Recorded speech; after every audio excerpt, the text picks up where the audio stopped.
Quisiera que recordemos un poco en este nuevo video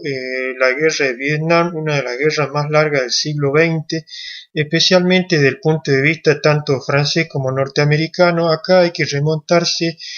a tiempos del siglo XIX, más exactamente durante la guerra del opio, que enfrentó a las grandes potencias en territorio del sudeste asiático y que dieron como puntapié inicial la colonización de esta zona de la denominada Indochina francesa por parte de los gobiernos de ese entonces en Francia. Si mal no recuerdo, estaba todavía el sobrino de Napoleón, gobernando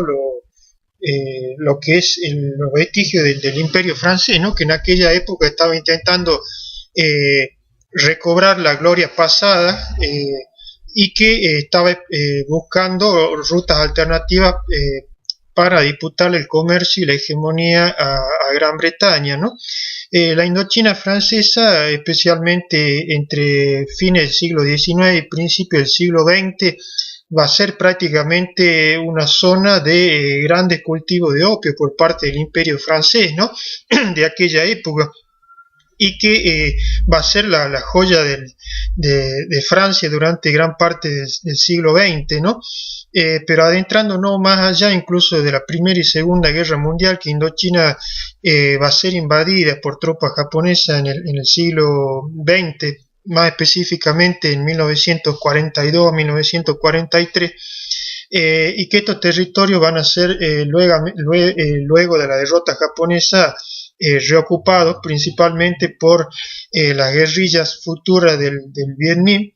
y bajo apoyo armamentístico de los aliados, especialmente de Estados Unidos, ¿no? Cuando Francia vuelve a reclamar sus territorios en 1945, estas guerrillas buscan, la independencia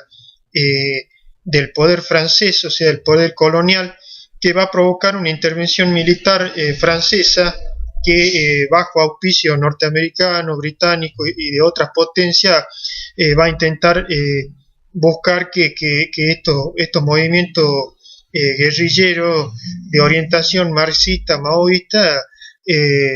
deponga las armas, ¿no? Esto también va a traer como consecuencia que los futuros gobiernos, especialmente pro-occidentales del reino de Bao Dai en Vietnam, en el futuro Vietnam del Norte, o sea, la Indochina del Norte con capital en Hanoi y la Indochina, del Sur, que después se van a dividir bajo el paralelo de 17 grados en Vietnam del Norte y Vietnam del Sur, la del Sur con capital en Saigón, van a sufrir, los embates de estas guerras postcoloniales, características de mitad del siglo XX, ¿no? Con intervenciones tanto de tropas convencionales como por primera vez tropas no convencionales por parte de la guerrilla del Viet Minh, ¿no? El Viet Minh estaba orientado no solamente ideológicamente, sino también militarmente por la ex Unión Soviética y por China, que estaba tomando también intereses y nuevos impulsos, ¿no? En la geoestrategia mundial de mitad del siglo XX, ¿no? Donde estábamos ya adentrándonos en la posguerra fría, donde estos territorios se estaban dividiendo por acuerdos, especialmente diplomáticos, entre la Unión Soviética y los Estados Unidos de Norteamérica y Gran Bretaña. También no hay que dejar de lado, ¿no? Este poder que más adelante también voy a dar ciertas características de cómo se expande, ¿no? Y cómo tiene una influencia global en gran parte del mundo, tanto occidental como oriental hasta el día de hoy, ¿no?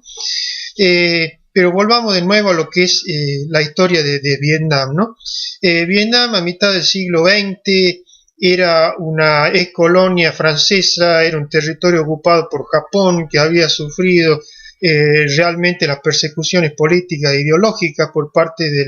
del imperio japonés, la ocupación momentánea norteamericana y posteriormente los reclamos territoriales de Francia van a hacer que esta población que teóricamente y a lo largo de toda su historia estaba realmente en una condición de pobreza extrema, ¿no? Sin embargo,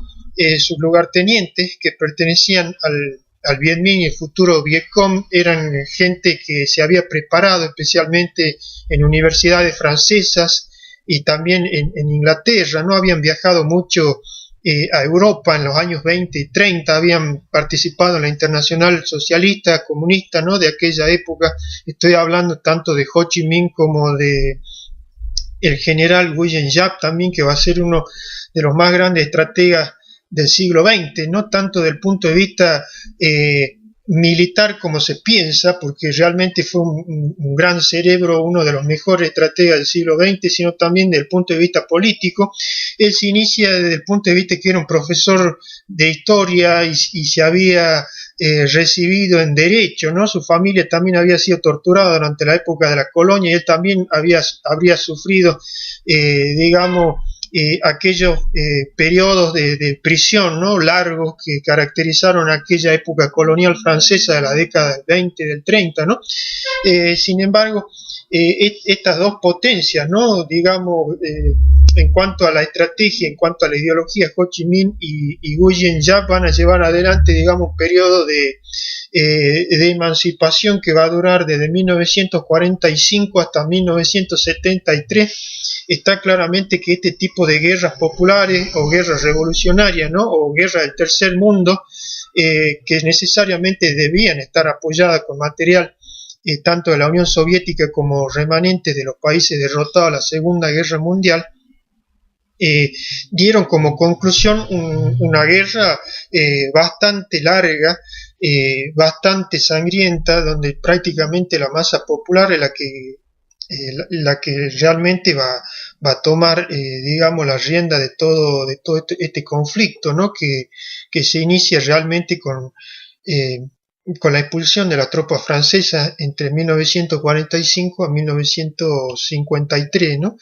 La guerra de Vietnam, realmente como se la denomina, es una guerra que comienza especialmente con la toma de poblados rurales en torno a lo que es la Indochina del norte, ¿no?, y las zonas altas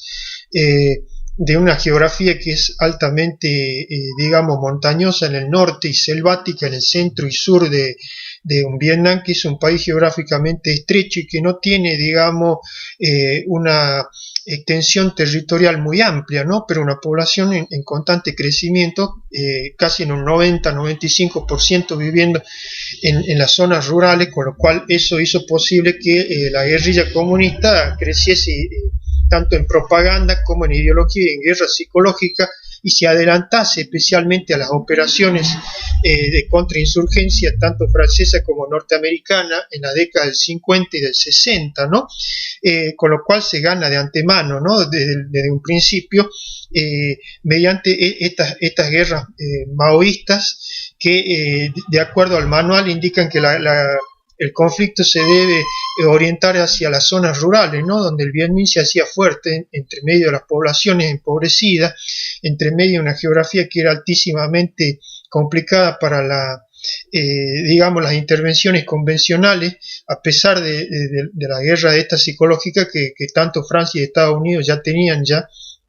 digamos, bastante experiencia de la Segunda Guerra Mundial, ¿no? Pero no así en guerras selváticas que tanto a Estados Unidos como a las potencias coloniales le costó mucho derrotar inclusive a los japoneses, ¿no?, en condiciones numéricamente, digamos, inferiores, y que en este caso Vietnam aprendió mucho de esa estrategia en contra del propio Japón, ¿no? Ho Chi Minh va a ser uno de sus principales impulsores, y como había dicho también el general Giap también, que va a ser también uno de los grandes cerebros en cuanto a la derrota francesa, ¿no?, en 1954, ¿no?